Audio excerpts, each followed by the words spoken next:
नमस्कार। सब राम भक्तों को राम राम। आज राम बारात में जनक और दशरथ, इन दोनों के बारे में क्या कहा तुलसीदास जी ने, उस पर चर्चा करेंगे।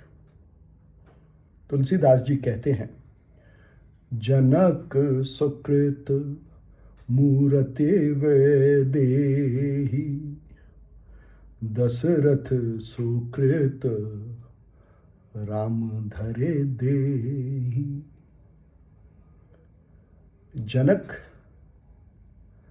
के सुकृतों का फल है उनकी पुत्री वैदेही।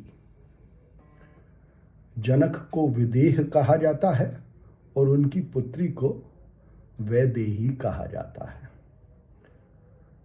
ये विदेह कौन? विदेह वो जिसको अच्छी तरह ज्ञान है कि वो केवल मात्र देह नहीं है, देह उसका अंश है, पर वो शुद्ध आत्मा है। तो जनक वो आत्मज्ञानी हैं जिनको मालूम है कि वो शुद्ध आत्मा है और देह उनका एक अंग है, वो देह नहीं है। दशरथ कौन? दशरथ जिनके सुकृतों के कारण स्वयं ब्रह्म ने राम का रूप धारण किया। मतलब कि दशरथ ने अपनी 10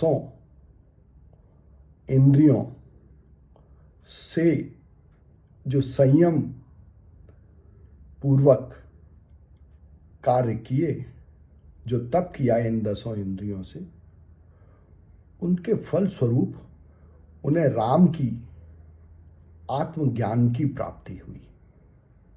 उसके फल स्वरूप उन्हें स्वयं ब्रह्म सगुण रूप में, राम रूप में प्राप्त हुए। तो जनक और दशरथ दोनों आत्मज्ञानी हैं। तुलसीदास जी आगे लिखते हैं, इन सम काहू न शिव अवराधे, काहू न इन समान फल लाधे। इन सम काहू न शिव अवराधे, इसका सीधा सीधा मतलब है कि इन दोनों ने शिव की उपासना की, विश्वास की उपासना की, ब्रह्म में विश्वास किया, अपने आत्मज्ञान में विश्वास किया, अपने को ब्रह्म के अंश के रूप में जाना विश्वास के साथ। और उससे इन्हें क्या फल मिले? उससे इन्हें आत्मज्ञान की प्राप्ति हुई। उससे उन्हें आत्मा अपने पुत्र और पुत्री के रूप में प्राप्त हुए। पुत्र राम के रूप में दशरथ को, और पुत्री के रूप में वैदेही जनक को। तुलसीदास जी आगे कहते हैं, इन सम को न भयउ जग माही, है नहीं कतहु होनिहु नाही। मतलब कि इन दोनों के समान आत्मज्ञानी अभी तक कोई नहीं हुआ है और आगे भी नहीं होने का। दोनों आत्मज्ञानी हैं, दोनों को मालूम है कि वो ब्रह्म के अंश हैं, केवल देह मात्र नहीं है। इसी प्रसंग को आगे बढ़ाते हुए तुलसीदास जी लिखते हैं, मिले जनकु दशरथु अति प्रीति, करि वैदिक लौकिक सब रीति।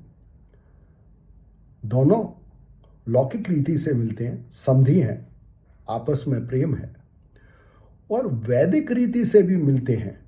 दोनों ब्रह्मज्ञानी हैं, इसलिए दोनों को एक दूसरे में प्रेम है। तुलसीदास जी फिर एक कदम और आगे चलते हैं और लिखते हैं, सकल भांति सम साजु समाजु सम समधि देखे हम आजू। लौकिक रूप से कोई भी दो मनुष्य एक जैसे नहीं हो सकते। तो लौकिक रूप से किसी दो मनुष्यों को सम कहना, दो समधियों को सम कहना मुश्किल है।